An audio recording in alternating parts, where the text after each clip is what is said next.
Welcome, everyone. Thank you so much for joining me today. I'm Debra Eckerling, author of Your Goal Guide and 52 Secrets for Goal Setting and Goal Getting, and creator of the DEB Method for Goal Setting Simplified. Can't reach your goals on your own, you need your people. So every week I bring together some of my people to dive into this special topic. And today we are talking first impressions because, and I was saying this in the pre-show, I don't think we need to describe why it's important. We kind of all get that, but there are ways to position yourself to be even better at putting your best foot or face or whatever forward. You may be watching this as GoalChat Live or the replay, or listening to us as the GoalChat podcast on the Marketing Podcast Network. No matter how you found us, we are so glad you're here and, prioritizing your goals and the value of first impressions. And I have such a fun panel today. We have book marketing mentor Judy Baker, Miss Standing Out Online, Paine, and the Gifted Travel Network's Sandy Saburn. And Sandy is a new friend. Judy is like one of the we met, I think, through San Francisco chapter, right? Women's National Book Association. Is that possible? I think so. It might have even been before that. Wow. So we're longtime online friends, and Kate comes to me as friends through our mutual friend Vivica Von Rosen. Yep. And who I'm going to see tomorrow night. Oh my goodness, give each other a hug from me, please, and thank you. And part of with this topic, and I'll let you all introduce yourselves better in a second, is I first met Kate because Vivica interviewed you for her show, right? And you were talking about LinkedIn and how you need to put something to help you stand out. Would you put what is it, stand-up paddleboarding? Yes. And I still use that as an example when I'm coaching people on LinkedIn profiles. You need to put something that shows your personality, because that way you make an impression. I've already dove into the topic a little bit more than I planned to. So let's back up. Judy, please share who you are and why you're here. Well, I'm Judy M. Baker, and some of you might know I am the creator of the Buzzworthy Book Experience, and it is nearing publication. It is a workbook for busy nonfiction authors and business owners who want to reach more readers, get their book in the hands of the right readers, and make those great connections so they can spread the word about their expertise.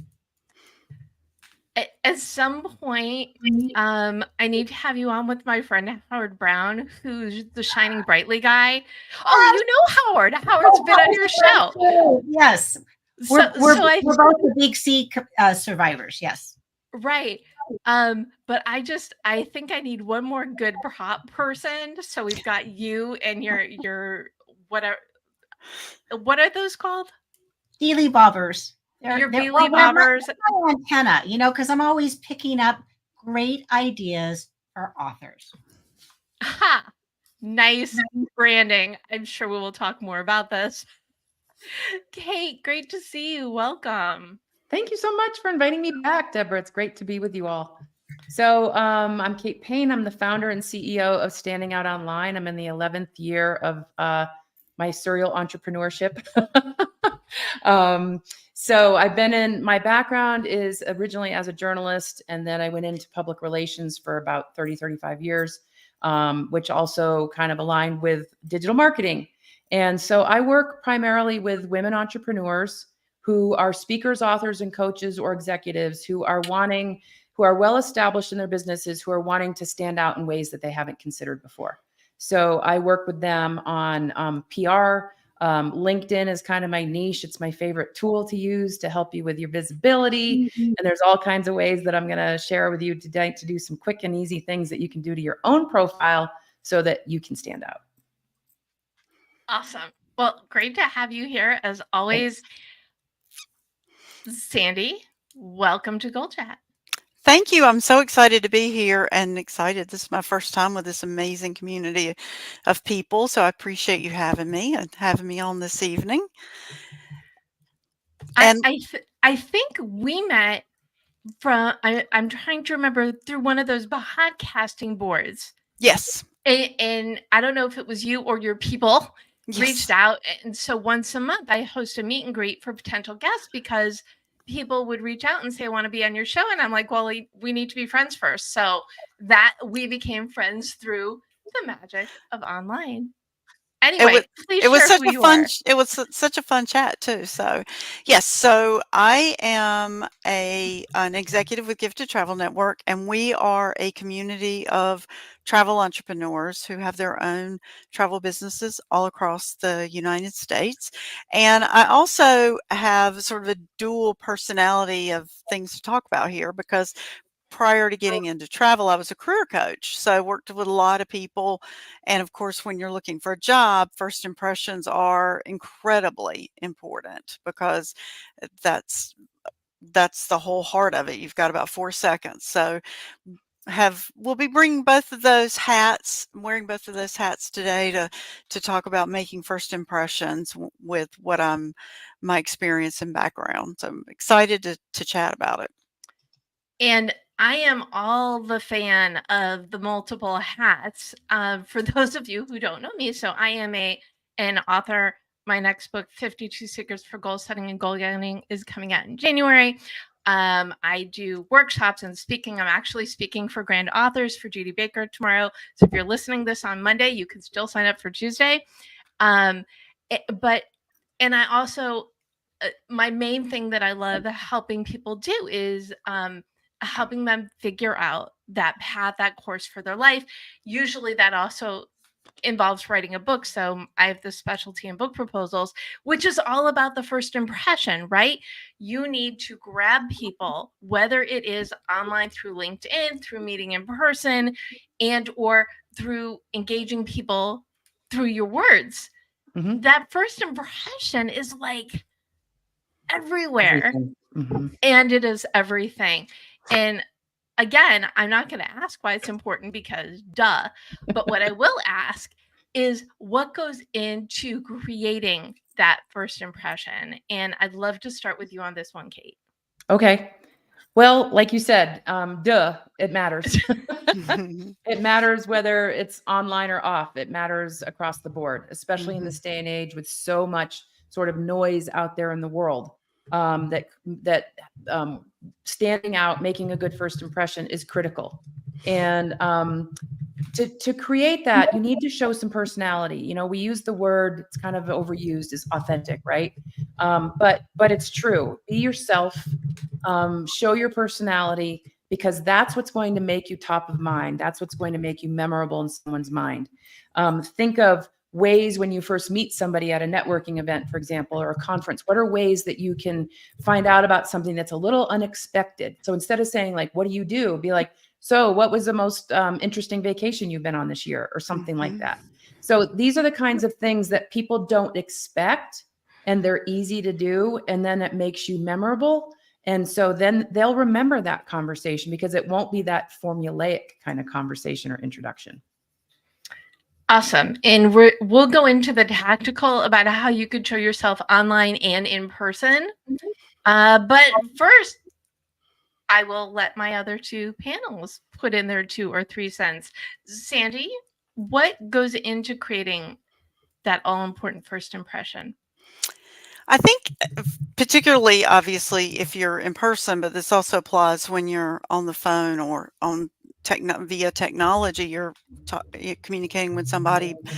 But it's really, a lot of it is just about a smile and a genuine, I'm happy to talk to you and I'm happy to be communicating with you, making other people comfortable, because so often we've all had this experience. So often people can make it seem a little arduous to have a conversation with them. So we want to get people in a position where they want to communicate with you. And just even as simple as, I know it's simple and I know it's trite, but smiling at people, I think makes a huge difference. And maybe that's a Southern thing, because as you can probably tell from my accent, I am in the South, I'm in North Carolina. And so that's one of the things I've heard from people before, though it can be too smiley, can be a little off-putting because they're like, why is this person so happy? I'm not used to dealing with smiley people all the time. Well, let's tie that into what Kate was saying too about you want to show your personality and you want that smile to be authentic. And then Right. the other thing is, because you mentioned the phone, apparently people still talk on the phone. If you are smiling on the phone, people can totally tell. They can. They absolutely can. Especially the way you answer the phone, you know, and I'm surprised at entrepreneurs all the time who get a call and the way they answer the phone, it's like, boy, it sounds like, oh, I'm really, really annoyed that you're even reaching out to me. And that's just not a great way to make a first impression. Agree 100%. That is so not okay. Mm-hmm. Judy, what goes into creating a first impression? This is something that goes along with both what Kate said and what Sandy said. If you ask people about them, ask them questions about who they are, what they're up, what they're doing, what's important to them. For instance, yesterday I did a presentation to the California writers in Sacramento. And this is something, it's been a while since I've done an in-person where I was the presenter. And I went around the room because I got there real early. And as people came in, I greeted them and I said, I'm your presenter today. And what's your genre? What's your main genre? And that immediately broke the ice. They knew I wasn't trying to, be snaky or try to sell them something. I really wanted to know. And it was a very diverse group. And I loved the answers because I got everything from crime drama, historical fiction, memoir, fairy tales. Oh my goodness. I mean, it just was boggling my brain to hear all these incredible stories. And one of the people, I've got a little tidbit similar to Kate's. He was a clown. He was a Ringling Brothers and Barnum and Bailey clown. And then he became an attorney. I know. You think, and he knows someone who did the opposite. Oh, I need them on my show too. Okay, go on. I know, Right? Obviously. And I said, well, if you tell people that you were a clown, then you became an attorney, and now you're an author, do you think people are going to go, what? And want to lean in and find out more about you? My goodness, most people would give anything to have that as their opening statement. Yes. And he's a really nice man. And he had never thought that he should tell people those things. I feel like that's like a big cultural change. And I'm sure I've mentioned this before, like 15 years ago, if you were more than one thing, people looked at you like you were nuts. I know. Now, if you aren't more than one thing, people are like, come on, what do you really do? Right? Yeah. Oh, True. Exactly. But this was the other thing. And I will tell you where this idea of coming in early and talking to everybody came from another author. And many of you may know of her, Suzanne Rowan, who wrote the book, How to Work a Room. And she's not even 5 feet tall. She's the tiniest person you've ever met. I mean, in height, but she's got this big personality. And I watched her do this. And I didn't know how to do this when I first saw her. And I watched her go around. 125 people were in the room, and she went and talked to every single person. And you know what? She had some kind of connection, whether they had lived in the same place, they knew somebody in common, they'd traveled somewhere. And so she said, now, she was modeling what she was going to talk about. But she said, if you do that, think about when you get up on stage, you're not talking to a room full of strangers. Right. That's right. And man, I was so happy to be up there, and I didn't feel the kind of jitters that can happen. And I knew they were there and they were with me. So it really can help to do that. And you can do that online too, by doing just what Kate said. Ask some unrelated to what kind of business are you in. It might be what kind of Mhm. music are you listening to, or what's the last book you read, or what's your guilty pleasure on Yeah. Netflix. Yeah. Yeah. I love it. I'm not And telling. I'm not telling. Mhm. I'll save that if we have time later. That's a good. Well, I'll just say, what is your guilty pleasure? I think that is a broad. Well, and even in this conversation, these are very broad questions that we have that have the ability to have depth, which is the way I like to have a conversation. And networking, I'm networking ambassador for Women's National Book Association San Francisco chapter. Even though I live in LA, yes, I'm on the board of that one. But this is the best way to start any meeting if we have time, whether it's a networking event or not. It, or you can do in the chat, who are you, why you're here, Mhm. because that way it starts making those connections. Mhm. And there's Anyway. always so many more connections with groups of people than you ever will believe that there are.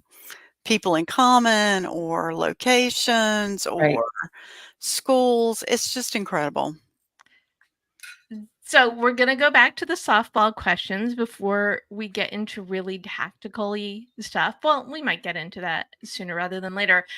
How do you make a good first impression? This is kind of addressed already, but if there's one thing that people need to know to make that good first impression, what's the top of that list? Sandy? I think the most important thing is to come to whatever meeting, whether it's in person, virtual, however you're connecting with somebody, with the right attitude, Yeah. because that attitude 100% comes through how you speak, how you stand, how you write, how you interact with somebody, and people know it. So that attitude has to be, you have to be in the right frame of mind, whether you need to do a grounding exercise or do some deep breathing or something before you step into the virtual or real life room. Mhm. You've got to have the right attitude. Right. 1,000% agree. Yes. Kate? I would sort of build on what Sandy just said. I would say it's energy, the energy you bring. Mhm. Are you going to show up like this? Are you going to show up like this? I mean, you got to find its attitude, its energy. It's even how you look. I mean, if you're showing up in leggings, okay, on the airline, on the airplane, but maybe you want to put a little more effort into it, given the type of event or Zoom or whatever you're going to be on. So I think it's energy. I think it's also how you look. And I don't mean like you've got to be all done up and made up and everything, but show up, put some effort into how you appear. Yeah. Amen. I totally am with you on that. And I always tell people, because I host a twice a month Zoom event. Yep. And I tell everybody, come camera ready. Yes, Check absolutely. it out. Yeah. Comb your hair, men and women, comb your hair. If you're a girl and you need some lipstick, because you can't see mine if I don't, put some lipstick on, and definitely your smile is helpful. But I'm going to go one step further, and it goes along with what you both said. I show up in the headspace of I'm here and I'm here to be helpful. Right. Of service. Mhm. Yeah. Yes. I'm going to listen, and I'm here to serve, not to sell. Right. Mhm. Oh my God. If you Amen. ever want to watch me leave the building, yes, start selling to me before you know me. I'm gone. I'm out of Right. there. Right. Right. Or the It- other thing is, along that same line is, if you want me to leave the building, start talking down to me or assuming I don't know what I'm talking about. Right. Mm-hmm. Exactly. Well, now you're leading into the next question, which is how do you make a bad first impression? So It's almost as if don't you knew, sell to Sandy. me and don't talk down to me, right? Right. Yeah. No Yes. mansplaining. Thank you very Well, much. and I was, that's exactly what I was thinking. I was a little hesitant to say it, but yes, no mansplaining, no demeaning, just don't make those kinds of assumptions Right. of whether it's about my age, my accent, my sex, whatever. Just talk to me like you're interested in having a conversation with me, not as if I am there to be schooled. Mhm. Ooh, that, oh And- boy, that is a good one. I've got 2 pieces. Number 1, watch your language. Mm-hmm. Mhm. If someone starts cursing, I'm also going, "Oh, couldn't think of anything better to say." Right. Mm, But this other one, and I think none of us are guilty of this. Have you ever gone to someone's profile or website and there's this picture of them, and then they schedule a time to meet with you, whether it's virtual or in person, and someone shows up and you're going, "What's that?" That- To me, that breaks trust like 100%. true. 100%. It doesn't just matter on dating apps. No, it doesn't. And you know what? Same to be true on LinkedIn. So Yes. whatever the picture, however, I hope you don't mind me kind of jumping in here. Judy. I was going to invite you if you didn't. So Okay. please continue. Especially from your LinkedIn standpoint. Remember that LinkedIn is a professional online networking platform. So in your profile photo, it should just be you, not you and your kids, not you and your dog, not you and your spouse. It should just be you. In fact, that's a technical LinkedIn requirement, Mhm. that it should be you. But you know, if you're putting up your picture from 20 years ago and you don't look like that version of yourself anymore, and somebody does meet you in a coffee shop or they meet you at in a real life event, they're going to be like, whoa, you know, it's kind of jarring. Mhm. So, you know, don't be ashamed of who you are and how you look, and show up the best way that you can. It's so very important. And we were talking about our friend Vivica before. Mhm. We met on the phone, I believe, back when I was working for Social Media Examiner, before we met at Social Media Marketing World.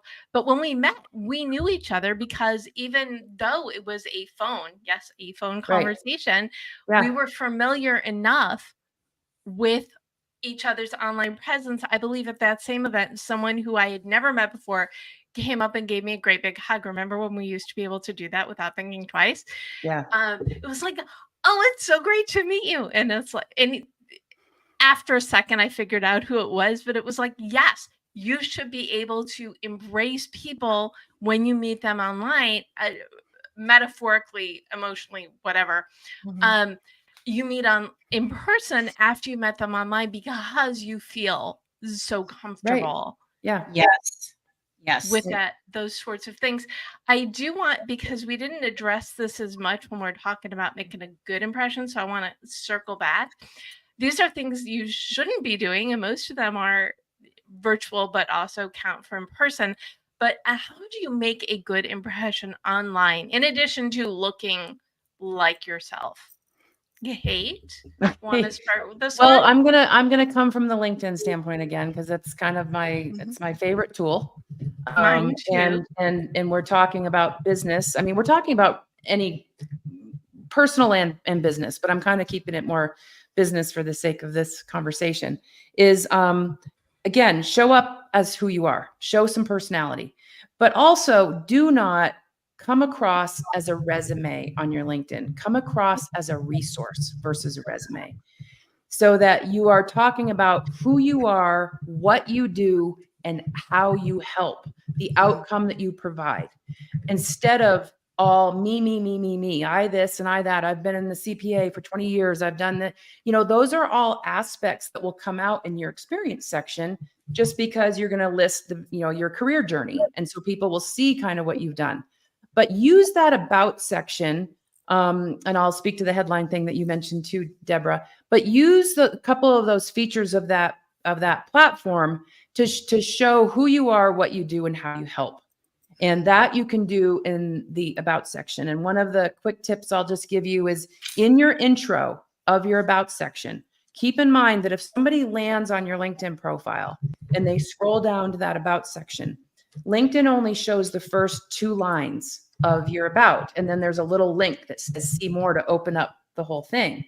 So have that first sentence or 2 be really juicy, like interesting and compelling. So, like, for example, with my background in journalism and marketing, the first sentence of my about section was, I was an avid news junkie in 7th grade.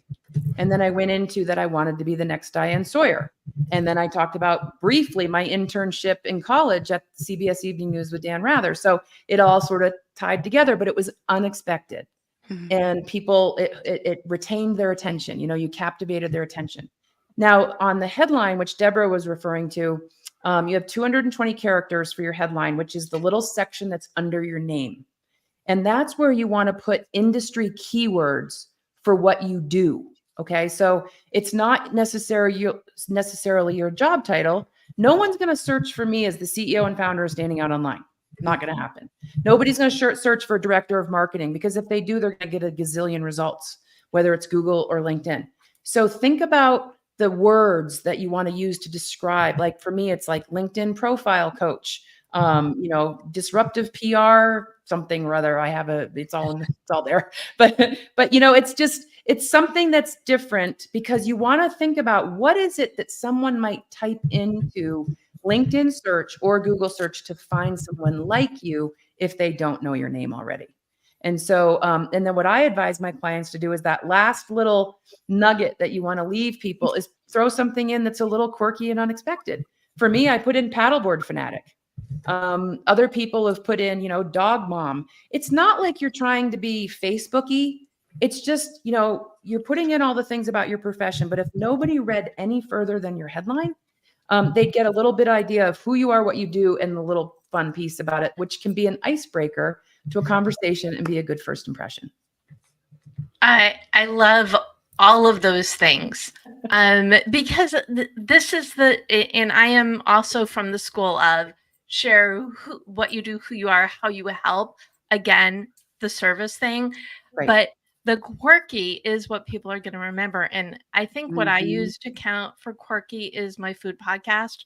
I am a reformed non-cook, and I always think it, so now I feel like I need to change where I put, podcast host Taste Buds with Deb to reform non-cook, because it's a little bit more fun and it gets that same impression.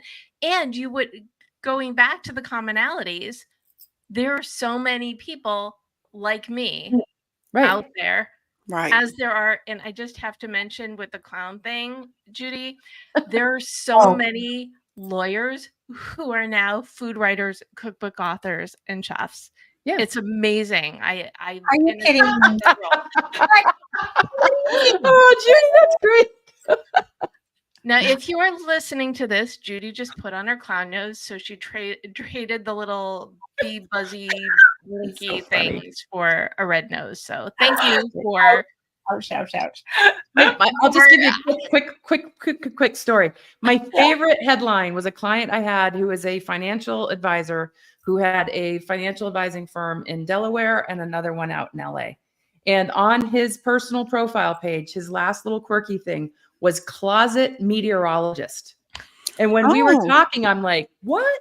And he pulls up, we were in person. He pulls up his phone and he shows me, he's got like every little backyard weather gadget in his phone, like little whirligigs and rain catchers and water measurement things and snow things.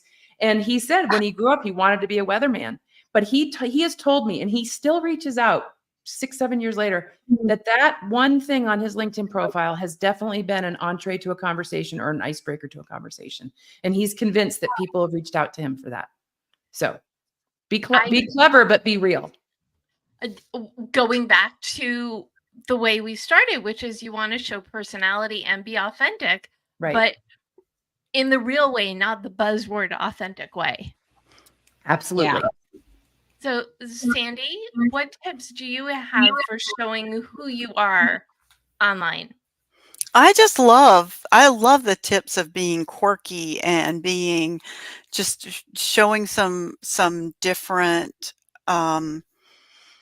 just some different attitude and some different, just being different, I think is important. And I think to the point of being different, not just using all those cookie cutter phrases that we see everywhere over and over again. You have to be memorable in some way, and you can find a way to do that. And Kate just gave some great examples that are both interesting, memorable, but not unprofessional. There is a line there. If you got an Absolutely. OnlyFans account, that's not where we need to go with this. We don't need Right. to know about that. But just knowing something different about a person, because we are all very multifaceted, multidimensional people. And to show the quirkiness without the TMI factor, I believe is what you're Yeah. saying, right? Yeah. And Yeah. not contrived either. Be quirky, Right. but have it be a real part of who you are, not something that you're just trying to be clever that's not really like has any depth. You know what I mean? Like Right. like that And I think closet meteorologist thing was like so unexpected and so real. it's Yeah. so real. And when you do that, it shows that you're comfortable in your own skin. Mhm. And that makes people a lot more approachable, a lot more interested in chatting with you. Yeah. So we know Kate's quirky real thing, and Judy and Sandy, do you have that? If not, I'm sure you're going to be adding it.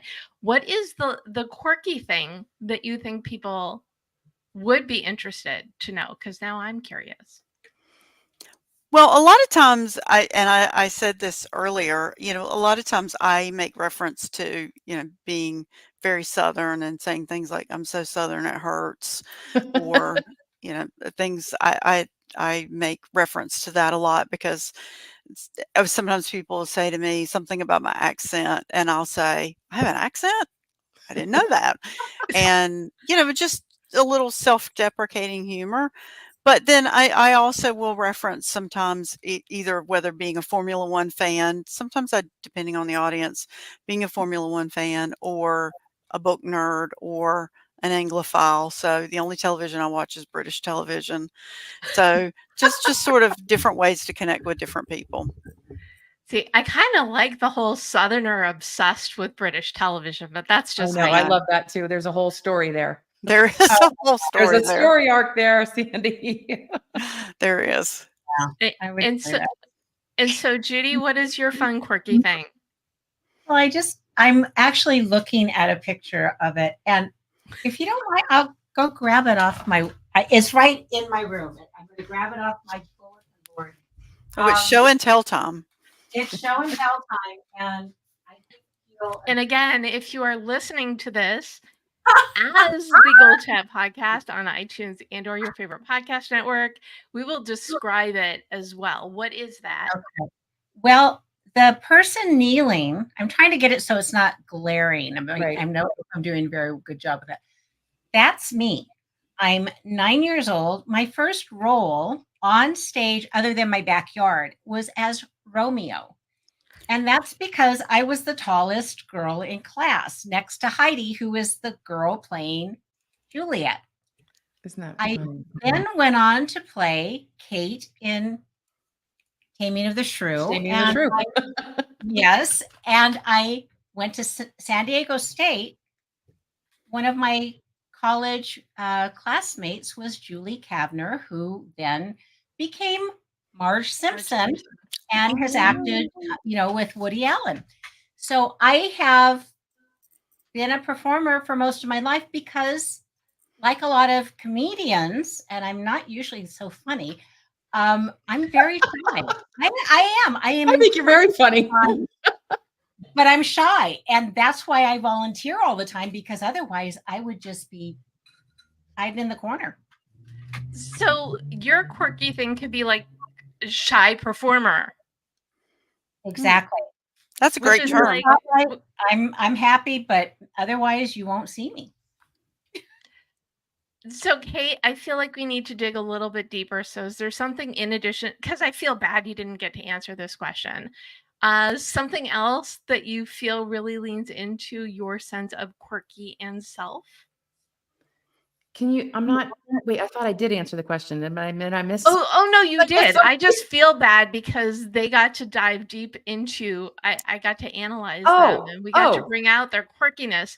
Is there a yes and? We'll use a performer term. And well, it's funny. You know what? I'm actually playing off of something. When I went on a trip with a bunch of women entrepreneurs in May, we went to Bali and Singapore. And one night when we were sitting having dinner with our hosts, one of the hosts said, trying to get conversation started because we all sort of knew each other, but we didn't know each other well. So it was a great icebreaker, right? What is something that would be unexpected for us to learn about you? So it's kind of the same thing. And I had told him, it's funny, I couldn't think of anything for a minute, but way back right after I graduated from college, and I lived in Vermont. I was born and raised in Vermont. So I lived out in the idyllic, Green Mountains.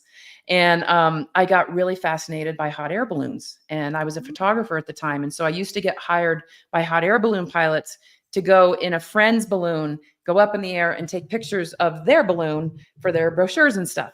Mhm. And I got fascinated with hot air ballooning. Now, the interesting thing is I'm terrified of heights, but I wasn't in a balloon. And so I actually thought, you know what? I want to become a hot air balloon pilot. I was probably like 22, 23. And so I crewed for a guy who was a hot air balloon pilot. And then when I looked into it, that you had to go to Pennsylvania to go do your training for a pilot's license. So that wasn't feasible. But yeah, I wanted to be a hot air balloon pilot. Wow. Wow. You But just I like the did adventures. crew. And then when I got into video, I would get hired to do video. So I actually been up in a hot air balloon about like 25 times. Wow. Oh my goodness. Yeah. And you're scared of heights, but not in the balloon. Yeah, it was weird. I mean, like, Wow. just like, even if I'm in a plane, and I look out the window, I'm okay. But if I'm even like in a subway station, standing on the edge of something, Mhm. or like, I love to hike, but I won't walk to the edge of the Same. ledge, I don't know. I feel like this conversation is giving everybody a great example of being authentic and sharing who you are and Absolutely. having genuine conversations, which is why I love doing this show so much. It's because you all get to, unless it's on purpose, you all never met until the pre-show. And so we're all just, having a fun, real authentic, as opposed to staged authentic conversation. And I think that's really the bottom line of creating a first impression, is to be yourself and allow that humanness to stand out. Judy, you did not get to answer the question about being authentic online. Do you have an add to that? I feel like I do. As a book marketing strategist, I emphasize organic over paid. Yes. 100%, because we don't know when that platform's going to implode because some crazy person could buy it and do whatever. Exactly. And so I tell people, you know what?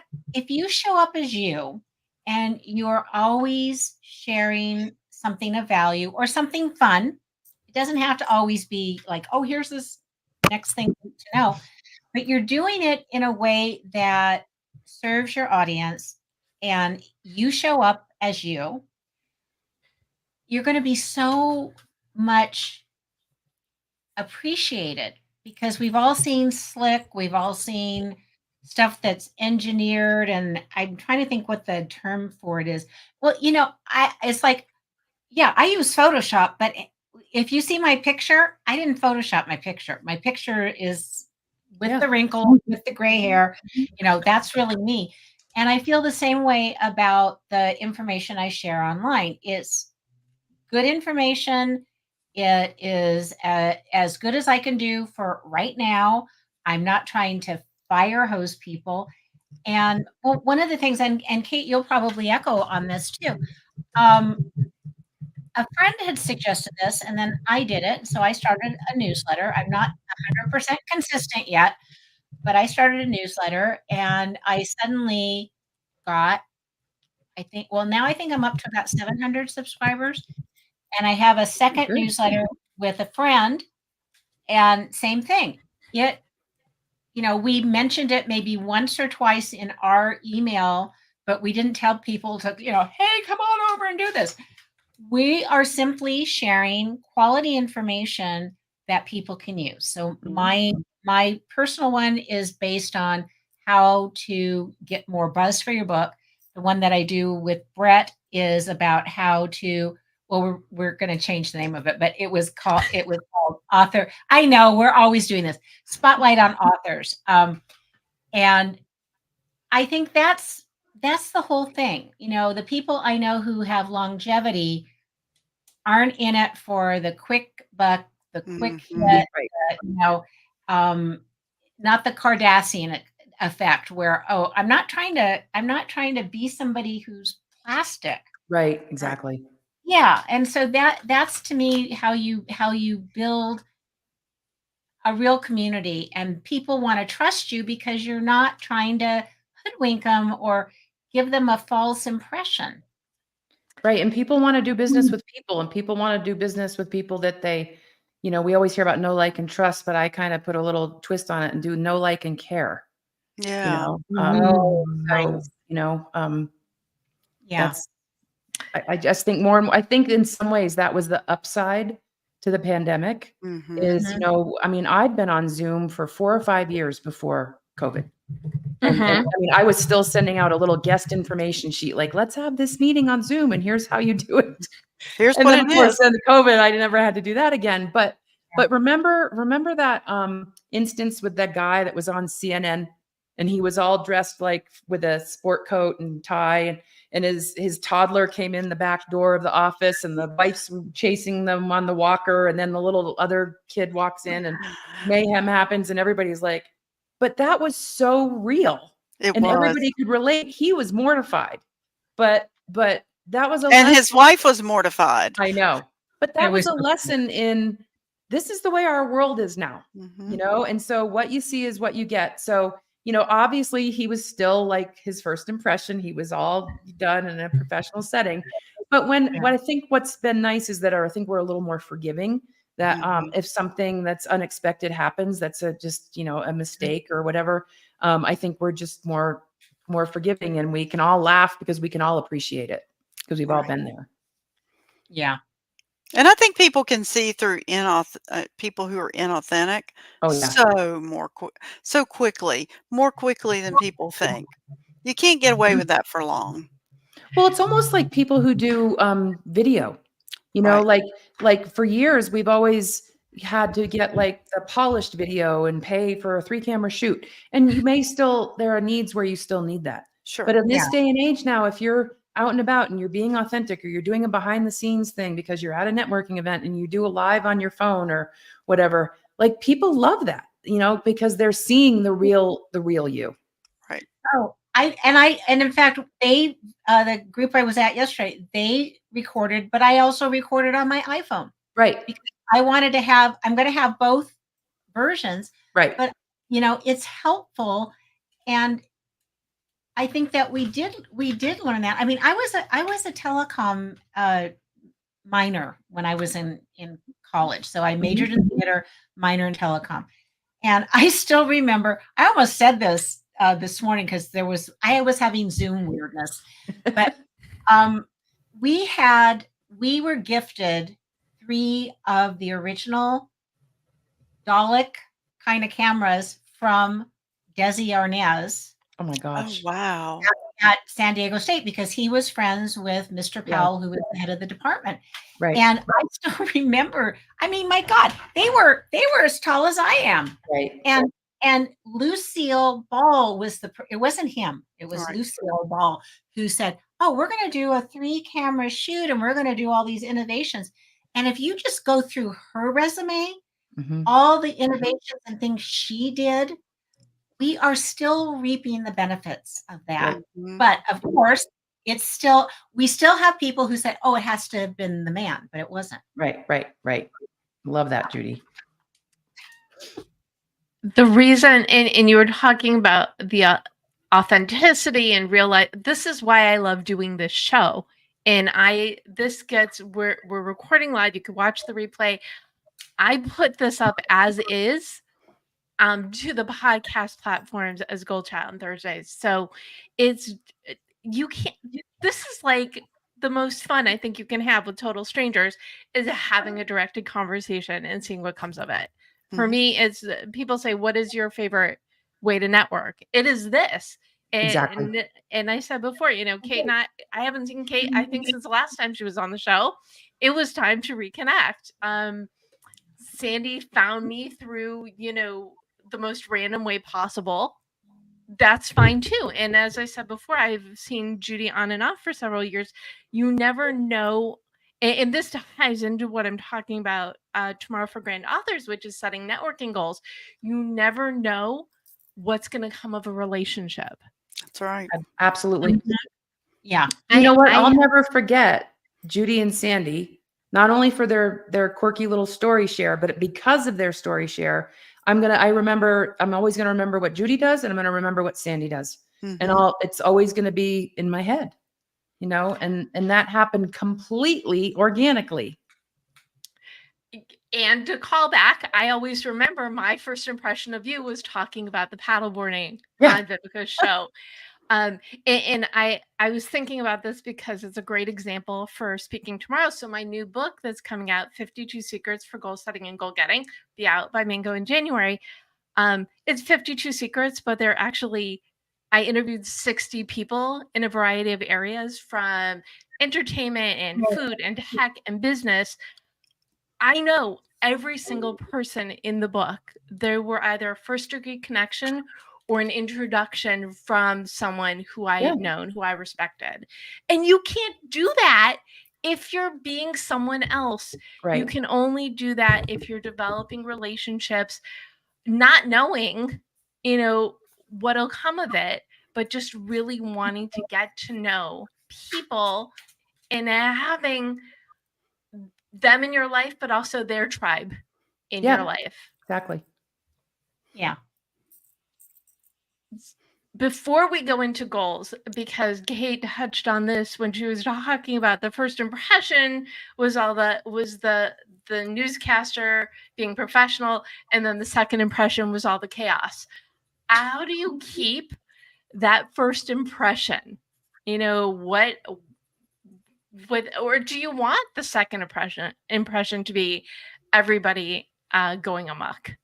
Where does the second impression fit in to the first impression conversation? Yay, I made it a question. Go. So I think first of all, the first impression matters. So if we go back to the original, what we're talking about, that still holds to answer this question.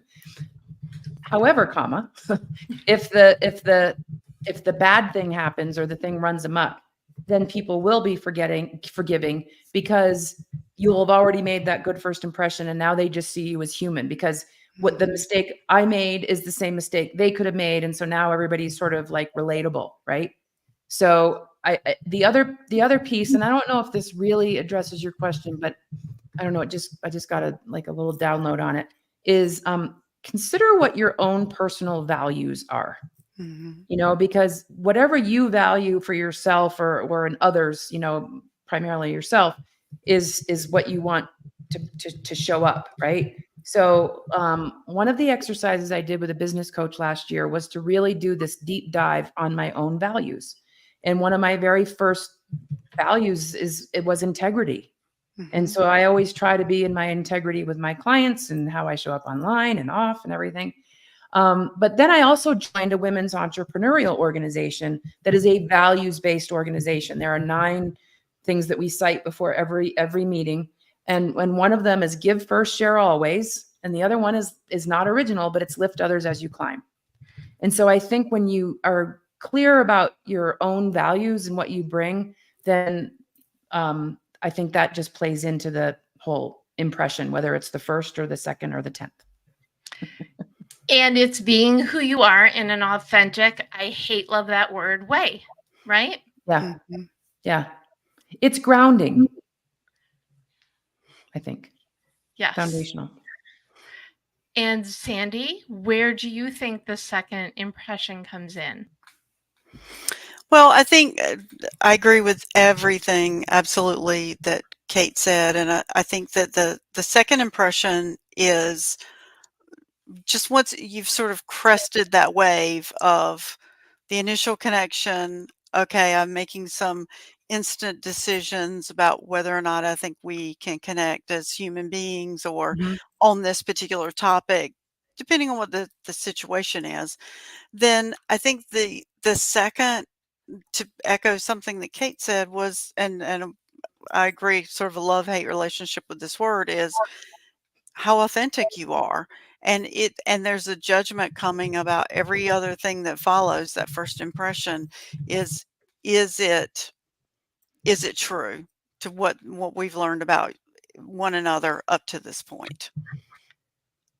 I Right. think that totally applies. Yeah, Yes, because agree if you're 100%. not authentic in the first, it's going to show in the second. Right.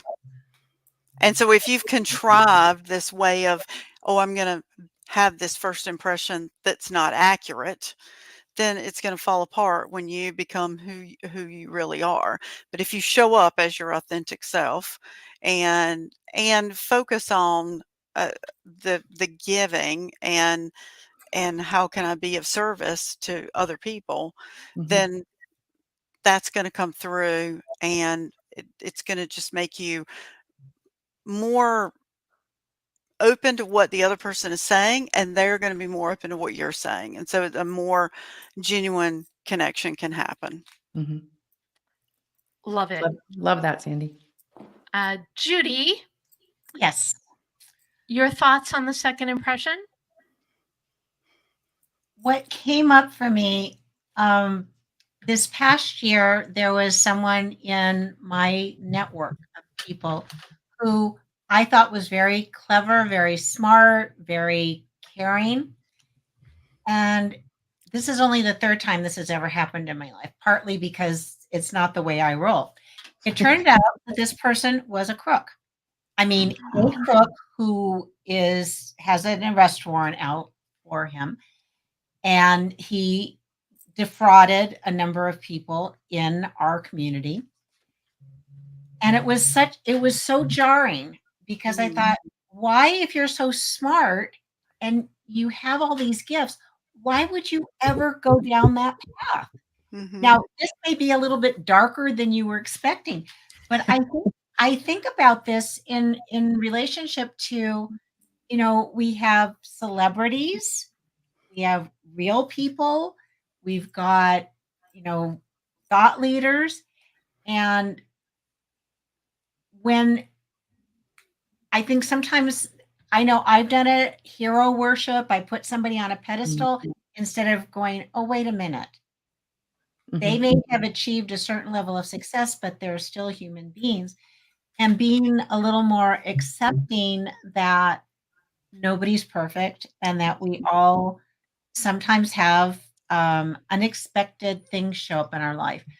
But to the point that Kate and Sandy and Deborah that you've been making, if I've invested time and energy being of service to you, and I suddenly have a bad day, you're not going to throw me under the bus and run away from me forever and ever. You're probably going to find out, is everything okay? Mhm. Is there something that happened that just put everything upside down?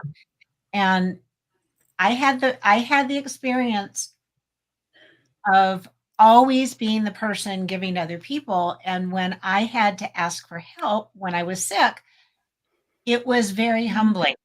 And at first I thought, oh, this feels really weird. But I had to acknowledge that things were a little strange. Yeah. And because I didn't try to pretend everything was okay, I didn't try to hide, I didn't disappear, I kept showing up, and I felt like the relationships that were strong got stronger. And of all the people who knew me at the time, I only had one person who felt like, oh, that was oversharing. Mhm. Mm. And I thought, Yeah. what? Wow. But you know what? That was their stuff. It wasn't my stuff. Exactly. That's Right. That's a you problem, not you, Judy. Yeah. It was a you I problem. say it in my head now. I'm like, sounds like a you problem. I don't say it out loud. But Yeah, Right. absolutely. Absolutely. So what I got from it really is, just because I have to concise everything, that is my word or phrase, is it's the humanity. Right. When you get to know the people and they're being the capital A authentic, when things are off, there is that acceptance. It's, oh, okay, let's see what's what. So if you are you, most of the time, if something is off, the good people, we will call them the good people, they're the ones who are going to say, what's up? Not, how could you, or why are you being this? It's the, okay, something's off. I need to check in with you. And I think by being the most yourself all the time, you get that gift of, wait, what is the right phrase? Of people just, when people know who you are and something is off, they're going to be like, hey, are you okay? Not, what did you do wrong? Right. Yeah. Or what's up with her? I'm phrasing it wrong, but you all get what I'm trying to say, right? Well, I think it's a gift. do. It's a gift of grace. Hmm. Gift of- Well, that's much better. You're concising me. Thank you. Well, I mean, as long as there was nothing done to harm anybody else, but it was something that was, the individual is obviously having something happen. As long as you're not trying to cause harm to others or throw them under the bus, because we've all seen some people do that. Yeah. Anyway, okay, we're going back to quirky as opposed to, where this conversation evolved from. I would love for, which is also fine, I would love for you all to gift a goal to the audience. So what is something that they could do today, tomorrow, immediately to, I don't want to say get better at first impressions, but maybe to level up their first impressioning. Yes. Okay, more non-words. Judy, what goal do you want to gift? The goal I have is always know the intention when I show up. And so if those of you in the audience can think about, why am I attending an event? What would I like to come away from this event with? And what would I like other people to come away with for having known me? That's my takeaway. Always be prepared with a goal of, why are you going? What do you want people to know? And what do you want them to remember about you?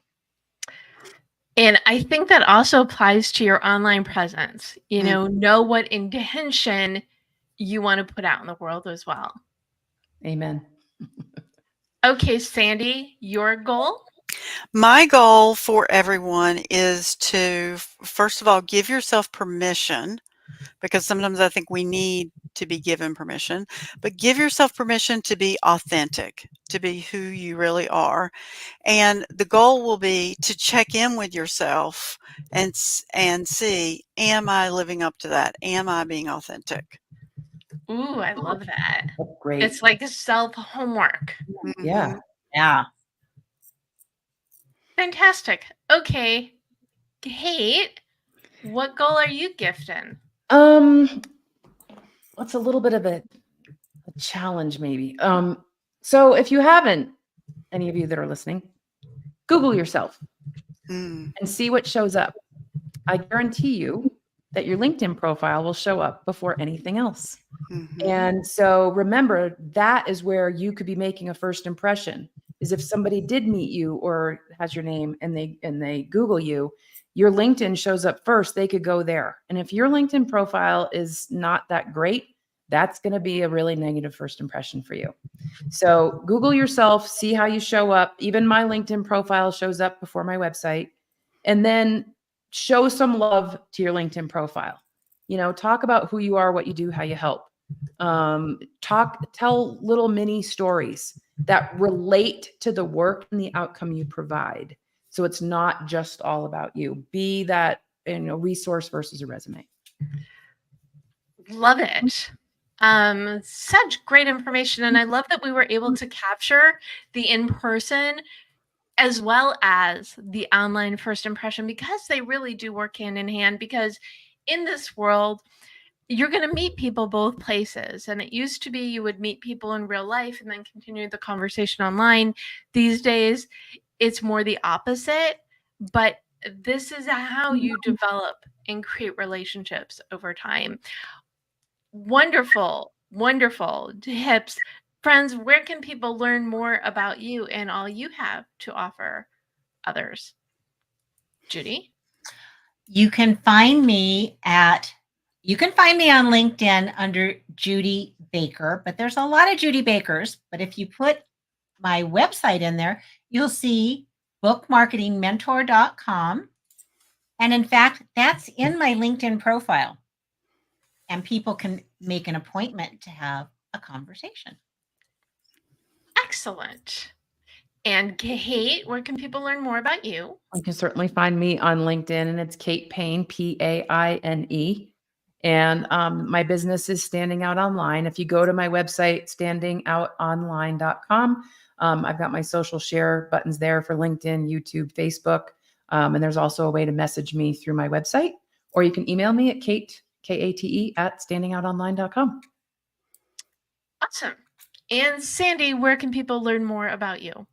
You can learn more about me on LinkedIn, of course, and my profile name is Sandy Saburn, Saburn. I am, of course, going to go back and look at my LinkedIn profile now and see, maybe make some tweaks and adjust it. I do give it love, and I'm starting a LinkedIn newsletter, so I'm Yay! trying to focus on that too. And you can also visit at giftedtravelnetwork.com, which is the company that I work with. So you can learn more about me there. Excellent. And I am at the Deb Method everywhere. And if you go to thedebmethod.com/blog, you can watch the replay, read the recap, get all the goals. I also include my guest links, including all of their LinkedIn. So watch for that as well. And if you need a little bit of extra attention towards your goals, you can learn more about how I help either through my LinkedIn or at thedebmethod.com. Or you can grab a copy of your goal guide at your favorite place to buy books. And 52 Secrets for Goal Setting and Goal Getting is available for pre-order. That'll be out in January. And in the meantime, you can get all the motivation you need and more. I'm live every Monday at 4 p.m. Pacific on Facebook, LinkedIn, and YouTube. And you can also subscribe to GoalChat on iTunes and or your favorite podcast platform. And GoalChat is part of the Marketing Podcast Network. Really amazing, awesome conversation, friends. What final thought do you want to leave people with today? Sandy, final thought? I think the final thought is you just never know where you're going to meet amazing people. So just be open to those opportunities. Like, I now have new friends, and met Debra a few weeks ago, and now with Kate and Judy. So just be open to connecting with other amazing humans. Love that. Oh, I'm so glad you said that. Okay, Judy, final thought. Final thought is echoing what Kate said. Tell your story. Tell a little bit about you. Don't fire hose people, but give them a snippet and let them ask for more, but always be listening to other people's stories. Fantastic. And Kate, you get the final thought. Well, I was going to say story, so I didn't use this phrase, but know your slice of life story. Think about what it is that brought you to what you do now. You know, when you talked about the lawyer who was the clown first and then the lawyer, that's a story arc. And just do a stream of consciousness, get it down, get it out of your brain and onto your keyboard or paper. And just know what your little slice of life story is, and then figure out how to incorporate that in your online profiles, whether it's web, social, or LinkedIn. Oh, and it's almost like your final thought was like a bonus goal, which, we can never have enough goals. This is that. Thank you so much, Judy, Kate, and Sandy, for joining me today. Thank you for tuning in, whether you watched us live or the replay or you're listening to us. We are so glad you were here choosing yourself, choosing to really step into who you are and let other people know to make those better first impressions. So you know what to do. Go on out there, go for it, because we know you can